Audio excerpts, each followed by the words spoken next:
Welcome back everyone to the channel. I just want to say I appreciate you guys being here for just a couple of minutes of your day. We are going to review, is it the 6th book or is it like the first book of a trilogy? Anyways, we're gonna review this bad boy. So we are doing Percy Jackson and the Olympians, the Chalice of Gods. I love Percy Jackson, and I saw this. I thought it was a troll. I didn't think it was real. It was at Barnes & Noble and I didn't think it was real. I just saw a stack of them and I'm like, what in God's name is this? And I didn't really process that it was actually like a Percy Jackson book. I actually just, I don't know, like I just thought it was one of the authors, just one of his other series I haven't read that is in the Percy Jackson world. But then I saw on Goodreads and I'm like, oh my gosh, it's actually Percy Jackson. And I was like, all right, let's reminisce. Let's put some nostalgia in this. And plus the show was coming out and I was like, whatever, frig it. I haven't watched the show. I don't know if I ever will. I don't know. I don't even have Disney Plus, so if anyone has Disney Plus and wants me to watch this, let me know. That would be cool. Bought the book, read it in a day, because I kind of forgot how quick reads these books are, and the sarcasm in this book is just on point. Now is this book like awesome? Yeah, I think if I was younger, I would have fallen in love with it, just like how I did with the original Percy Jackson series. So like, me as an adult now, I'm like, you know, it's still very kiddish, which makes sense because it's definitely written for young adults, like teenagers. And so to me now, I'm like, but I went in open-minded expecting it to be for obviously kids. You get to meet Percy once again, and Percy's life is just miserable as always. And it really made me realize how much I really enjoyed the Percy Jackson series. And there was a little bit of me that's like, maybe I should do a reread of the whole series. Maybe eventually I will, because yeah, that's a really good throwback. With this, you get to meet, you know, Annabeth and Grover all over again, and just all the nostalgia was really hitting me hard while I was reading this. And Percy has to go to college, and he needs 3 letters from gods in order to be accepted to New Rome University, which, if you guys don't know what that is, it's like another 5-book series where the author does like a crossover event with Roman gods and Greek gods. It's actually a really cool series.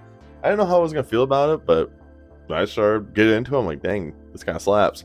And Annabeth's going out there, and of course Percy wants to go out there with Annabeth. Poseidon's like, yo, we got you 3 recommendations you need, that's it. You know, originally it was gonna be 25 because Zeus just doesn't like Percy, and I'm like, it makes sense. But not Percy, but Poseidon talked Zeus down to do only 3. Poseidon could not be one of them because it's just, you know, it makes sense. Poseidon helps him, puts like a little form up that says, hey, Percy Jackson's gonna help you for a recommendation.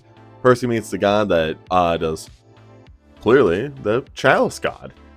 It's like Ganymede, I think that's how you pronounce his name, but he is the god who pours drinks. Now I don't know how I'd feel about that job. If I was that god and that was like my job for the rest of my life, to look really good and pour drinks, I don't know if I would be feeling that. Someone stole that cup, and it's Chalice of the Gods, where if you drink it, you actually become immortal. And I was like, interesting. Of course, he says there's going to be 3 that he needs, 3 letters of recommendations. And of course, you know, the next 2 books are going to be letters of recommendations for this. So I'm assuming it's going to be just a trilogy. That's my assumption. And so you get to kind of do a little bit of what you felt like from like the Lightning Thief with Percy, Annabeth, and Grover. Now there was elements of this book where I felt like it didn't feel like that adventurous thing. You know, it just felt like it was like a side quest more than anything else. That's like my biggest gripe about this book. Like the original series, like when you read like the Lightning Thief, you knew Percy had to like leave. This never felt like a life or death situation, you know, which is fine. I'm not sitting there like, oh man, Percy needs to die. Granted, Percy did like fight like a god of like age, but I don't know. When I was reading this, I just was thinking to myself, I'm like, you know, I don't really feel worried the whole time I was reading this compared to like the original series, because there was elements even in the Lightning Thief, Percy had to fight a god. And obviously there was 4 other books, and like I knew there was 4 other books, but when I was reading, I was like, oh crap, something's gonna happen. This one did not feel like a main quest. It didn't feel like a life or death situation kind of quest, and there's nothing wrong with that. and I went in there. Like I said, I tried going in there with like an open mind, and that was like my biggest gripe. Is yeah, Percy had to get a chalice, or this guy might have turned into dust. And I was like, oh, all right. But the rest of the time, he was at home hanging out or going to school doing homework. He wasn't. It just didn't feel like a regular Percy book. You know what I'm saying? Or am I just like making no sense? Did I really like this book? I did. I did enjoy it. It's my first hardcover I ever bought for Percy Jackson, because when I was growing up reading Percy Jackson, I just borrowed it from my library at school. So that's how I got into it. But with this as a whole, I did really enjoy this book. Like I said, I think if I was 14 again, 15 again, and I was like, then I saw this book came out and I was just reading it, I'm like, oh yeah. I'd be so deep into this book. I would have probably loved that. Probably would have like reread the original series, but I didn't.